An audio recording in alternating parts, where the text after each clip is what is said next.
Every time we refused a demand, my husband's parent would cry, saying, "If you say no, you'll ruin this family." My husband groaned and said, "Just give in." I smiled, pulled out a folder, and said, "Then let's read the messages you sent about us." Their tears stopped instantly as their own words betrayed them. I never thought I'd have to do this to my own in-laws, but here we are. For years, my husband's parents, let's call them George and Sylvia, used guilt and manipulation to get whatever they wanted. Every time they demanded something, and we said no, Sylvia would burst into tears. George would cross his arms, shake his head, and sigh like we had personally ruined their lives. And every single time, my husband, Nick, would say, "Just give in. It's not worth the fight." For years, I watched them take advantage of him. But this time, I was ready. It started when Nick and I bought our first home. 3 bedrooms, a yard, everything we wanted. We worked years to save for this. Scrimped, sacrificed, took extra shifts. It was ours. When we told his parents, they smiled. Then Sylvia said, "Oh good. Now we can move in." Excuse me, what? I thought she was joking. She wasn't. They fully believed that we had bought this house for all of us to live in. Not because they were sick. Not because they were struggling. Because they wanted to. They had their own house. They just didn't feel like paying a mortgage anymore. And when we told them no, "If you say no, you'll ruin this family," Sylvia immediately started crying. Loudly. George just stared at us. "After everything we've done for you?" Nick froze. I could see it happening in real time. Years of conditioning kicking in. He started sweating. Sylvia squeezed his hand and said, "We could have the master bedroom. You two can take the guest room." "That's fair." "Fair? That's not happening," I said. Sylvia wailed like I had slapped her. George clenched his jaw. Nick groaned and ran a hand down his face. "Can we just find a compromise?" Sylvia saw the crack in his resolve. She sniffled dramatically and whispered, "I just thought we were all a family." Nick started backtracking. I watched it happen. "Maybe we could." "I don't know. Figure something out." I turned to him. "So you want them to move in?" Nick looked exhausted. "No, but then let's read the messages you sent about us." Everything stopped. Sylvia stopped crying immediately. George stiffened. Nick frowned. "What are you talking about?" I pulled out a folder and set it on the table. Thick. Heavy. Printed pages. Nick looked confused. His parents looked scared. I opened the folder. Inside were printed screenshots of every nasty thing they had said about me, about our marriage, about how they deserved this house. Nick blinked. "What is this?" I turned the pages slowly, reading out loud. "Nick is so whipped by that woman. She's stealing him from us. I can't wait for them to split so he'll come home. We deserve that house, not them. They don't even need 3 bedrooms. Selfish brats." Nick stared at the words. His face darkened. Sylvia grabbed the folder and tried to close it. "That's private." George snapped. "You went through our messages?" I leaned back. "Nope. Your cousin sent them to me.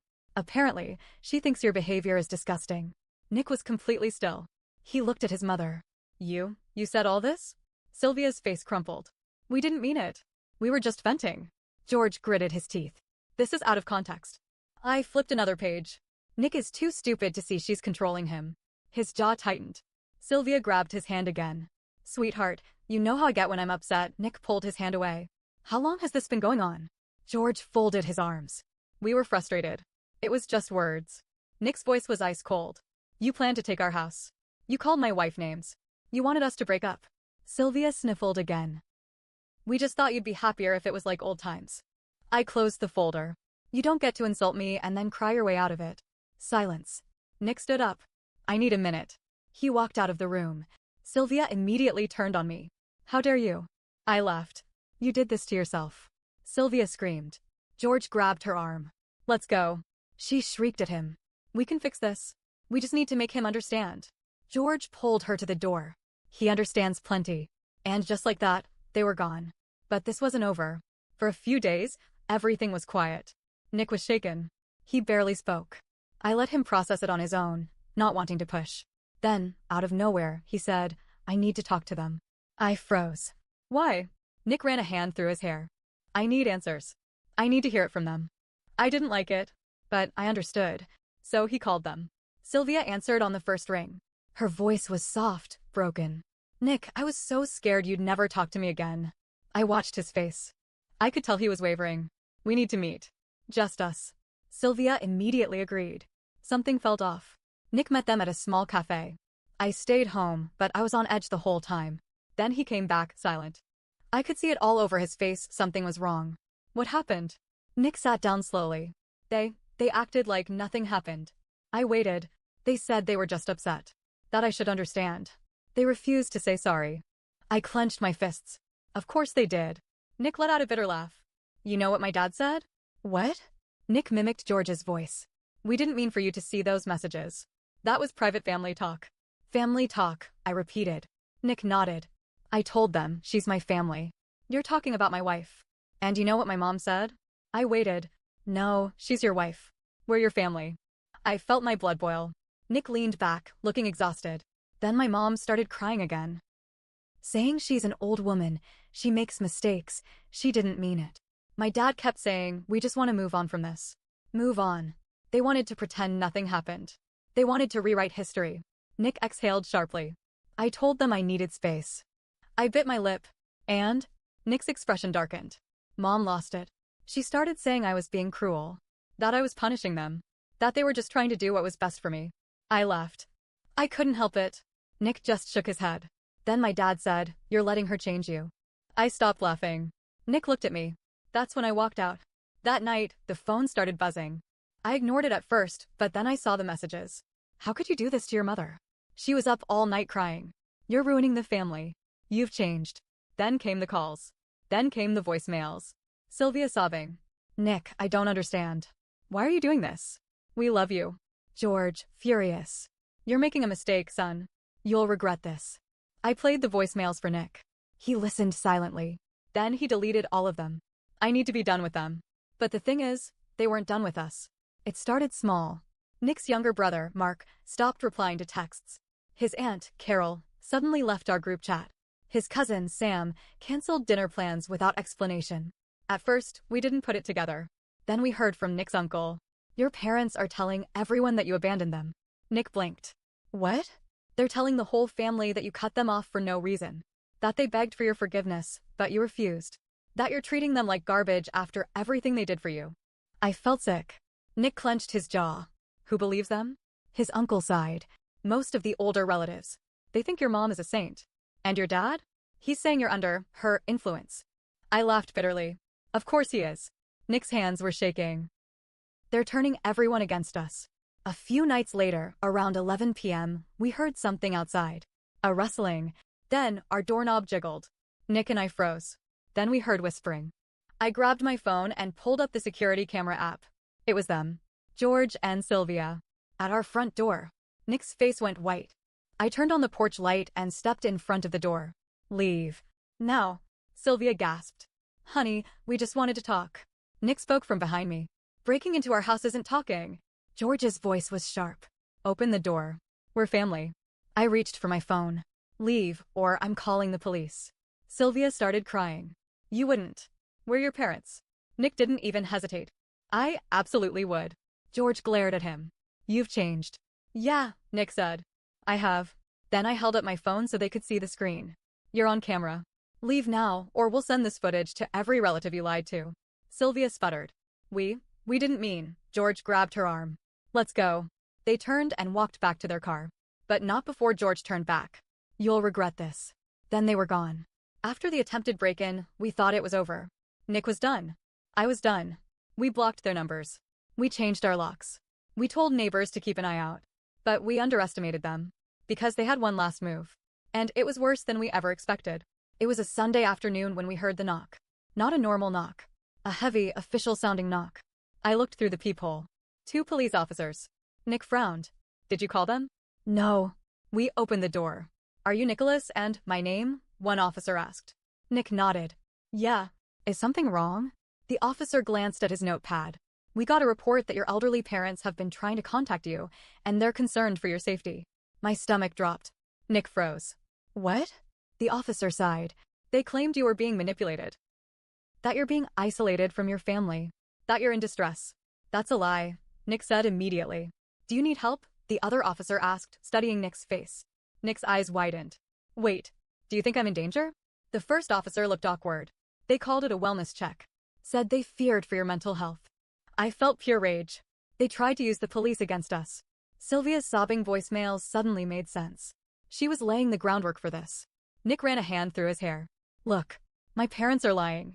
We cut them off because they're manipulative. They don't like it, so now they're doing this. The officer hesitated. Do you have any proof of that? I smiled. Actually, we do. I grabbed the folder. The one full of their messages. The one I had printed out the night everything blew up. I handed it to the officer. Read this. He skimmed it. His eyebrows went up. Then he showed it to his partner. They exchanged looks. Well, damn, one muttered. The officer closed the folder and nodded. Yeah, this is definitely not what they made it seem like. Nick let out a breath. So what now? The officer handed the folder back. We'll file this as a false report. If they try it again, you can consider filing a harassment claim. Nick nodded slowly. Then the officer gave us a knowing look. They also asked us to convince you to come, talk things out. Nick laughed bitterly. Yeah, that's not happening. The officer smirked. Didn't think so. They left. But we weren't done yet. Because if they wanted to play dirty, we would play smarter. That night, Nick called his uncle, the only family member still talking to us. I need a favor, he said. Then we started gathering everything. The messages. The voicemails. The security footage from the break-in attempt. The police report. Then we sent it to every single relative they had lied to. With one simple message from Nick, this is the truth. Do what you want with it. We woke up to absolute chaos. Cousins texting Nick, furious. Nick's aunt calling, apologizing for believing them. His brother, Mark, sending a shocked voice memo. But the best part? Sylvia's final text. You humiliated us. I hope you're happy. Nick smirked. Actually, I am. But then a new message came in. From an unknown number. One sentence. This isn't over. The message, this isn't over. It sat on Nick's phone like a loaded gun. He stared at it for a long time. I expected him to delete it. Maybe block the number.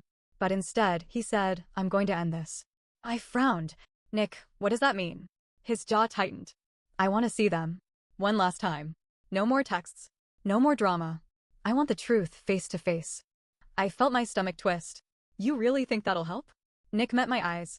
I don't know, but I need to do this. Nick texted them back. Meet me at the house. Just you two. No one else. No response. But 3 hours later, we heard a car pull up outside. I checked the security cameras. It was them. Nick took a deep breath. Are you coming? I hesitated. Do you want me to? Nick nodded. I need you there. George and Sylvia stood stiffly by the door, looking around like they still owned the place.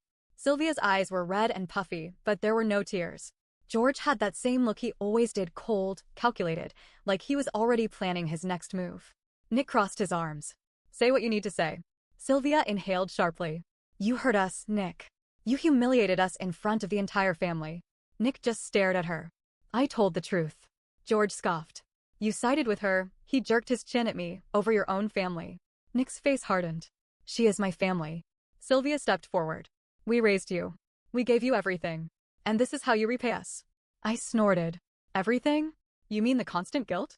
The manipulation? Sylvia's head snapped toward me. Stay out of this. Nick held up a hand. No. She stays. Sylvia's lip trembled. You've changed. Nick exhaled.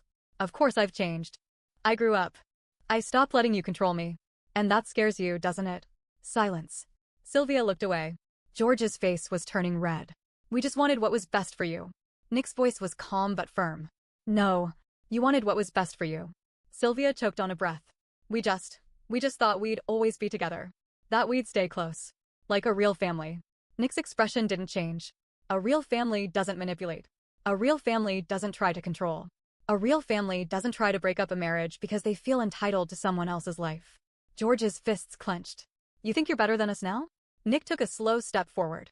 No. I just think I deserve better than this. Sylvia staggered back like he had slapped her. We're your parents. Her voice was barely a whisper. Nick's voice cracked. And I love you. But I won't let you hurt me anymore.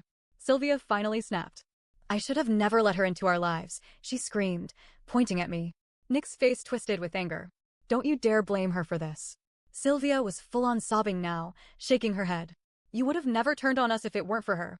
George suddenly stepped forward, getting right in Nick's face. You're an ungrateful little brat. I tensed. Nick didn't move. His voice was calm. And you're a bully who thought he'd never lose control. George breathed heavily, his hands balling into fists. For a second, I thought he was going to hit him.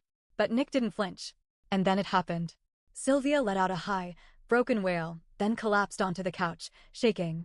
George just stood there, breathing hard, looking lost. Nick let out a slow, shaky breath. It was over. They didn't apologize. They didn't admit they were wrong.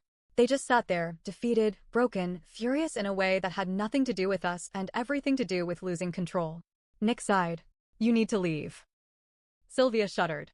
Nick, no. His voice was final. I need space. And you need to accept that. George's eyes darkened. We'll see how long that lasts.